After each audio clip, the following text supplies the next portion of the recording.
Very good morning, class 7th. How are you all? Are you all doing good?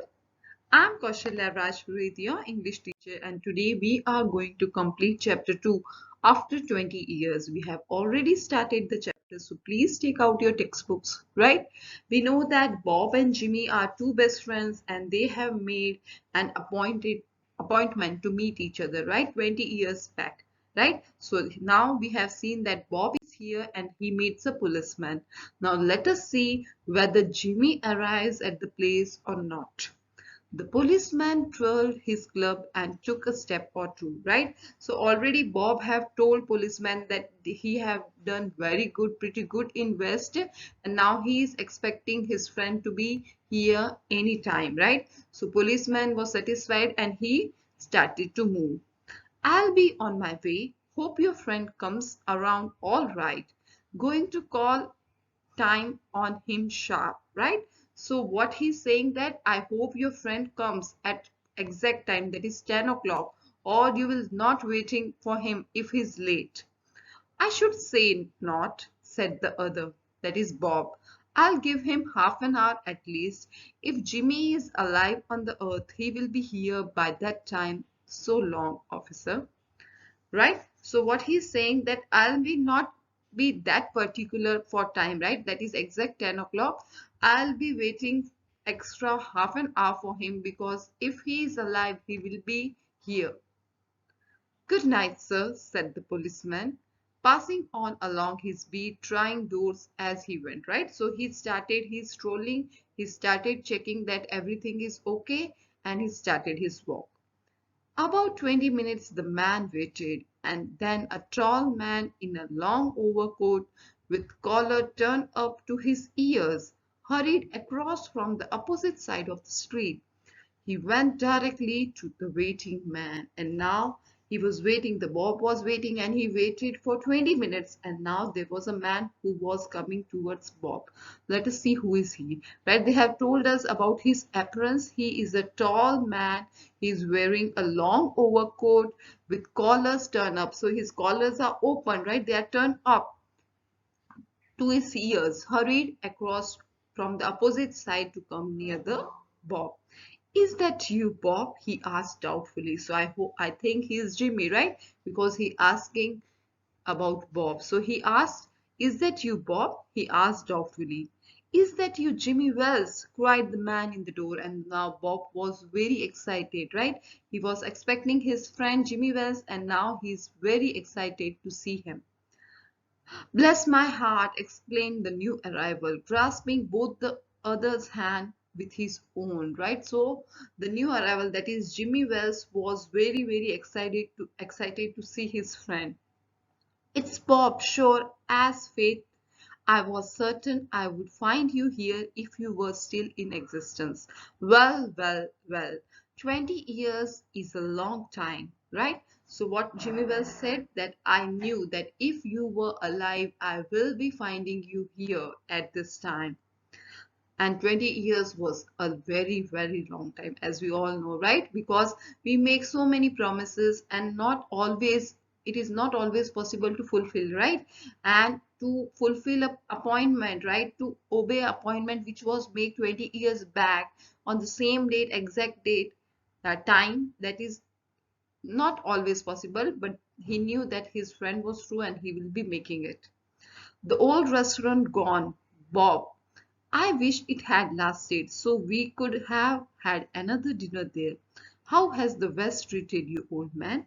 So Jimmy told Bob about the old restaurant, as Jimmy is living in the New York, right? He hasn't left New York, so he knew everything about the restaurant. So he said that restaurant is not anymore, and I wish it would be there. Then we would have dined today there, like last time. And then he inquired about the Bob, right? How the West treated, how did he pass his day in the West? Bully, it has given me everything I asked it for. You have changed lots, Jimmy. I never thought you were so tall by 2 or 3 inches, right? And Bob was so confident. He said that the West has given him everything, right? He has achieved a lot in West, but he finds something fishy, right? he saw Jimmy properly, and he found that the height, Jimmy was not that tall, right? He thought that Jimmy's height has increased by 2 or 3 inches. Oh, I grew a bit after I was 20, and Jimmy told that I grew my height after 20. Doing well in New York, Jimmy. Moderately, I have a position in one of the city department. Come on, Bob. We'll go around to a place I know of and have a good long talk about old times, right? So he asked about Jimmy what he was doing. So he said that I have a good job, right? I have a good position in city department, and let us walk. I know a good place, so let us walk there and we'll be talking about the old times. The two men started up the street arm in arm. The man from the west, his egoism enlarged by success, was beginning to outline the history of his career. The other, submerged in his overcoat, listened with interest, right? So Bob was full of ego, right? Because he was very proud of what he had achieved in West in this long years. So he kept on telling the stories about what he have done and how he achieved success in West. And Jimmy, he was quietly listening, and he has also interest in listening to Bob. So they kept on walking, and then they reached at a corner stood a drugstore. So they reached a drugstore which had brilliant electric lights. When they came into this glare, each of them turned simultaneously to gaze upon the other's face, right? So they were walking in a dark, right? So they were unable to see each other's face. So when they came near the drugstore, they simultaneously turned around. That is, at once they turned around to look at each other's face. The man from the west stopped suddenly and raised his arm, and then something happened. And the man from the west, that is Bob, stopped suddenly and he released his hand. "You are not Jimmy Wells," he snapped, and he shouted that he was not Jimmy Wells. Then who was he? Let us see. 20 years is a long time, but not long enough to change a man's nose from Roman to pug, right? So when he saw the man him, with whom he was walking properly in the light, then he saw the nose was different from Jimmy Wells, right? So he at once knew that it was not Jimmy Wells, right? Because 20 years cannot change one's nose or face. "It sometimes changes a good man into bad one," said the tall man. And the tall man, what he said? Yes, it doesn't change the appearance, but it can change a good man into bad man. "You have been under arrest for 10 minutes, Silky Bob, and now the Bob has been arrested." What he had done, right? So the person with whom he was walking was not Jimmy. He was a policeman, and he have arrested Jimmy Bob, right? And his name was Silky Bob. Chicago. Now here Chicago refers to the police from Chicago. "Things you may have dropped over our way and wires us she wants to have a chat with you." So the policeman said that Chicago police had told us that you may have came to New York and they want to chat with you. They want you with them. "Going quietly, are you?" "That's sensible." And what he said, that you should be going quietly with us, and that will be sensible for you. That will be okay for you, or you will be facing consequences. Now, before we go on to the station, here's a note I was asked to hand you. You may read it here at the window. It's from Patrolman Wells, right? So what he said, that you should be going with me properly to the station, but before we go to the station, I have a note in my hand, that is I have been asked to give you, and this is given by the Patrolman Wells, right? The person who is in you can say civil uniform. A policeman who is in civil uniform is is called patrolman. So the Patrolman Wells has given you this letter, the note for you. The man from the west unfolded the little piece of paper handed to him. His hand was steady when he began to read, but it trembled a little by the time he had finished. The note was rather short, right? So something was written, right? So he was confident enough when he holded the piece of the paper note, but his hand started trembling, right? they started trembling when he read the note. What was in it? Let us see. There was a small note. What it is written, they have given us. Bob, I was at the appointed place on time. Right? What he said, I was here on time. When I saw you after all this year, I saw it was the face of the man wanted in Chicago. Right? So Jimmy Wells knew when he saw him that he knew that he is the wanted man in Chicago. Somehow I couldn't do it myself, so I went around and got a plain clothesman to do the job. Okay, so the policeman who came to meet Bob uh, when the Bob was waiting outside the store, right? He was Jimmy, right? And when he came, he at once knew that he was Bob, but he didn't reveal himself because he was Bob Silky Bob, who was a wanted in Chicago. And he wanted to arrest him, but as he was his friend, so he wasn't able to do it. So he asked a plain clothesman, that is a policeman which is wearing plain clothes to do the job, right? So hence his hands started trembling, right?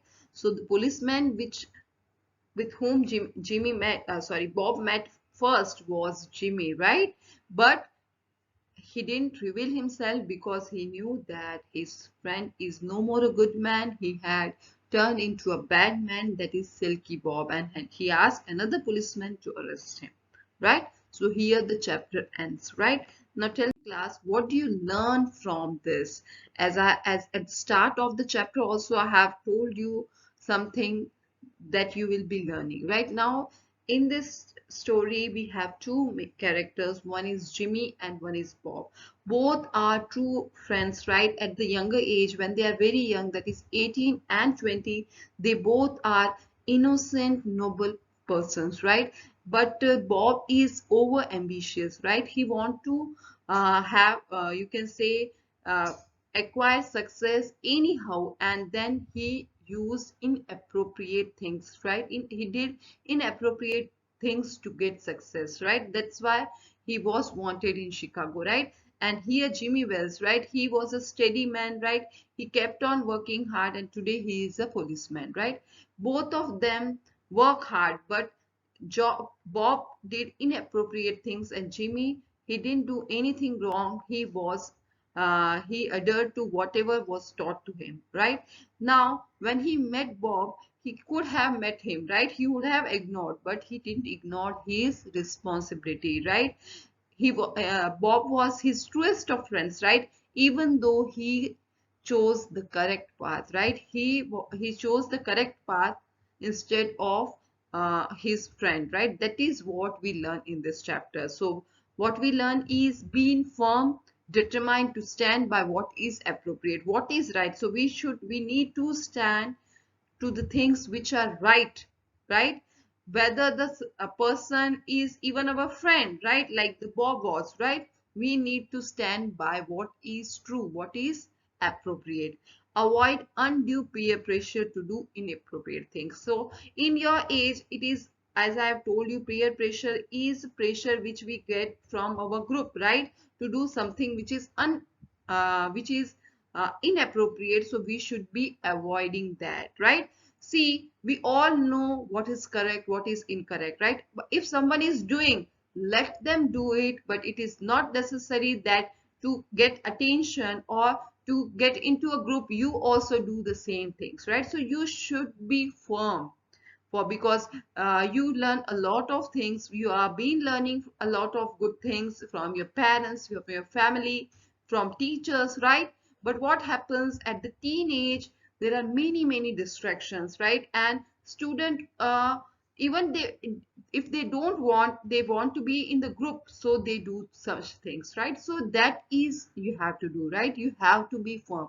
Even if you're alone in the class, right? Everyone is doing something, but if you feel that this is not good thing and I'm not going to do it, let everyone do that, right? You should not be doing that.